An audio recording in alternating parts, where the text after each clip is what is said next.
Hi, I'm Josh Willis with Reinsert Photomask. Today we're going to show you how easy it is to change your nozzle and your brushes on your CNC Autoblaster. I have Maggie with me today from ABRA, all the way from Poland, and she's going to show us and demonstrate how easy it is to change your nozzle. First thing we're going to do is she's going to loosen the set screw.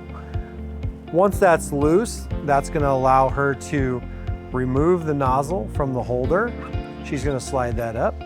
So unscrew the nozzle, and then once it's unscrewed, she'll go ahead and remove the gasket and install the new nozzle. Now she's going to open the new nozzle.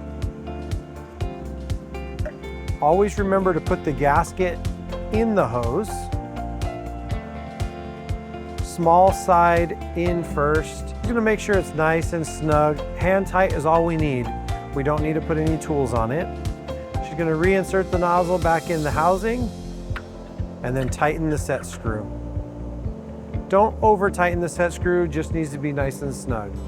Last thing we're going to have Maggie do is change the brushes. These wear out quite often, so she's going to pop the old brushes off and install a new set. Once it's nice and snug, you're good to go. Thank you for watching this video. Hopefully it helped. Hopefully the machine's up and running. If for whatever reason it hasn't solved your problem, please reach out to me or Matthew or any of our tech support people, and we're happy to walk you through it and get this thing resolved and get your machine up and running. Thanks a lot. Have a great day.